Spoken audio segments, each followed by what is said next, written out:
नमस्कार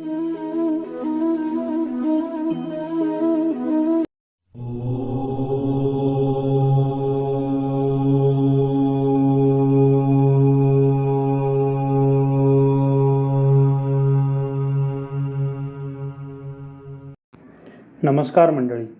कोल्हापूर जिल्ह्यातील खिद्रापूर गावात असलेलं हे कोपेश्वर मंदिर. हे मंदिर कृष्णा नदीच्या काठी वसलेलं आहे. महादेव शिवशंकर आणि श्री विष्णू या दोघांचे पूजन येथे केले जाते. शिल्पकला, स्थापत्यशास्त्र, भव्यता, संस्कृती याचं उत्तम उदाहरण म्हणजे हे कोपेश्वर मंदिर. या मंदिराची निर्मिती शिलाहार राजवटीत साधारणपणे 12व्या शतकात झाली असावी. 1109 ते 1178 या काळात हे मंदिर बांधले गेले आहे. म्हणजे साधारणपणे 900 वर्ष जुनं असलेलं हे मंदिर म्हणजे भारतीय संस्कृतीचा एक अद्भुत वारसा आहे.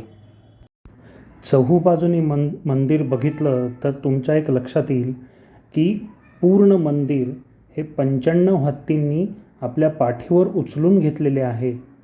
अशी शिल्पकला इथे करण्यात आलेली आहे.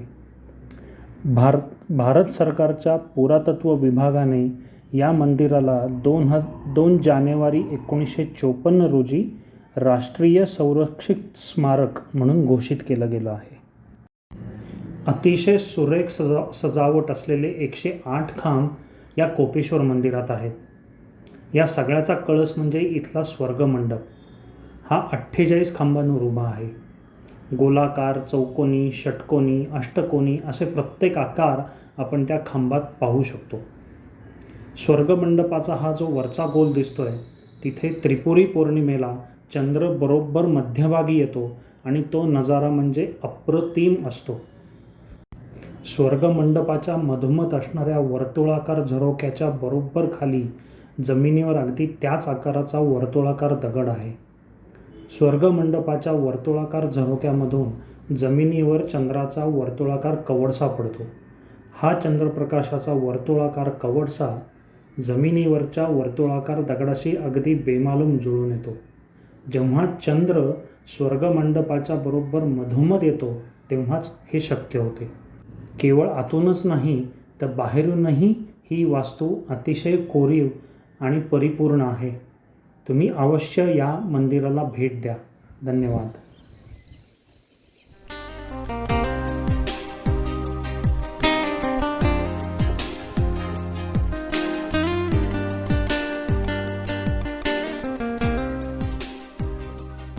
खिद्रापूरहून आम्ही पुढे गगनबावडा इथे गेलो. गगनबावड्याला आमची वस्ती होती, पण वस्तीचं ठिकाण त्याच्याबरोबर समोरच्या डोंगरावरच गगनगिरी महाराजांचा मठ होता. स्वामी गगनगिरी महाराज हे भारतातील आधुनिक योगी व संत होते. नाथपंथातले ते म्हणून ओळखले जायचे. गगनगिरी महाराज हे दत्तावतारी संतसुद्धा मानले जातात. आम्ही गगनबावड्याला आलो तेव्हा ऑगस्ट महिना चालू होता. पावसाची हजेरी होतीच अधूनमधून आणि त्यात हा परिसर पावसाळ्यासाठीच प्रसिद्ध आहे. या पहिल्या टप्प्यात अंदाजे 200 पायऱ्या आहेत. म्हणजे मोजल्या होत्या पण आता लक्षात नाहीत. मध्ये थोडासा एक टप्पा जरा उंच पायऱ्या आहेत, पण सलग जर चढत गेलो तर साधारण 15 ते 20 मिनटामध्ये आपण मुख्य आश्रमापाशी पोचतो. मी आणि राहुल साधारण 20 मिनटामध्ये पोचलो होतो. मठात गगनगिरी महाराजांचं दर्शन घेऊन आम्ही पुढे निघालो. आमच्याबरोबर तिथलंच एक पुत्रही आलं होतं. खालच्या ज्या आम्ही चढून आलो त्या आणि इथून पुढे वरती जायच्या ज्या पायऱ्या आहेत अशा साधारण 300 ते 400 पायऱ्या होऊ शकतील. ह्या पायऱ्यावरती चढून आल्यानंतर इथे तुम्हाला एक महादेवाचं मंदिर लागतं. त्या महादेवाच्या मंदिराच्या भोवताली उभे राहिलात तर तुम्हाला खाली भुईबावडा आणि गगनबावडा असे दोन्ही घाट तुम्हाला छानपैकी बघायला मिळतात. पण आत्ता प्रचंड धुकं असल्यामुळे आम्हाला ते काही खालचं दृश्य आम्हाला काही बघता आलं नाही. त्यामुळे थोडंसं आम्ही इथं फोटोग्राफी केली, महादेवाचं दर्शन घेतलं. एक 5 मिनटं तिथे आम्ही मस्त उभं राहिलो. तिथल्या त्या वातावरणाचा छानपैकी अनुभव घेतला, आनंद घेतला आणि तिथून पुढे आम्ही चालायला लागलो. पण हे धुकं असल्यामुळे थोडासा आम्हाला संभ्रम होता की पुढं जायचं की नाही जायचं. पण ते कुत्रही बरोबर असल्यामुळे एक प्रकारचा एक आधार होता, म्हणून हिया करून आम्ही थोडे पुढे गेलो. आणि पुढच्या या 80 पायऱ्या आहेत असाव्यात. म्हणजे ह्या चढून गेल्यानंतर वरती एक दर्गा लागतो आणि तो ह्या गगनगिरी गडाचा अत्युच्च पॉईंट आहे. अत्युच्च म्हणण्याजोगं नाही आहे, पण मोठा सर्वात उंच हा त्यातला एक स्पॉट आहे. तिथे पण आम्ही जाऊन आलो. धुकं तसंच्या तसंच होतं. मस्त सकाळचा ट्रेक झाला. आता भूक लागलेली होती, त्यामुळे घरी परतण्याची आम्हाला घाई झाली होती. थोडंसं उतरताना काळजीपूर्वक उतरावं लागलं, कारण एकतर पावसाळी हवामान असल्यामुळे थोडंसं घसरडही होतं आणि पायऱ्या थोड्याशा इथल्या मोठ्या असल्यामुळे गुडघ्यांना त्रास होण्याचा जास्त संभव होता, म्हणून सावकाश उतरत होतो. शेजारी ही सह्याद्रीवरची कारवी साथीला होतीच, पण अर्थात ह्यावेळी ती फुललेली नव्हती. नाहीतर जांभळा मस्त असा एक कारवीचा तुम्हाला रंग बघायला मिळतो. छान धुंद आणि कुंद असं दोन्ही मिश्र वातावरण होतं. तिथे छान ट्रेकचा अनुभव घेता आला आणि तिथून आम्ही पुढे उतरायला सुरुवात केली. भुकेची जाणीव प्रत्येक पायरी गणिक होत असल्यामुळे नाही म्हणलं तर थोडासा स्पीड वाढलाच आमचा. मस्त वाटत होतं. गर्दी तर अजिबात नव्हती.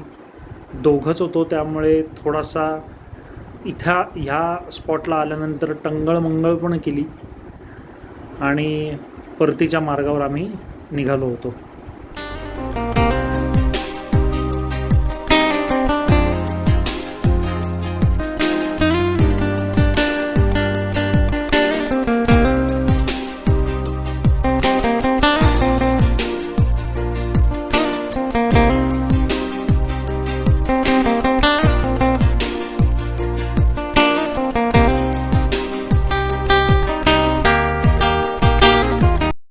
खाली उतरताना किंवा वरती चढताना पण तुम्हाला ही काही चित्र साकारण्यात आलेली आहेत ती दिसतात. बहुतेक देवदेवतांचं आता हे कृष्णाचं हे केलेलं आहे, कालियामर्दनचं, ते पण छान आहे. हे पुढचे बरेच काही देवदेवतांची चित्र साकारण्यात आली आहेत आणि मठासमोरच एक हनुमानाची मोठी मूर्ती आणि गणपती बाप्पाची मोठी मूर्ती रंगवण्यात आलेली आहे. हे कुत्रं होतंच शेवटपर्यंत आमच्याबरोबर. मठासमोर उभं राहून आम्ही पुन्हा एकदा दर्शन घेतलं आणि तिथून खाली उतरायला सुरुवात केली. खाली उतरणं तसं सोपं जातं, त्यामुळे पटापट खाली उतरलो. बघितलं तर कोणीही नाही, त्यामुळे आमच्या दोघांचं दर्शनही छान झालं आणि गर्दी नसल्यामुळे पटकन जाऊन पटकन येताही आलं. तर तुम्ही कोल्हापूरला गेलात तर जवळच हे गगनबावडा हे क्षेत्र आहे. एक छोटासा ट्रेक होतो आणि एक स्थळ बघितल्याचा आपल्याला आनंद पण मिळतो. धन्यवाद. सचिन प्रदीप खरे.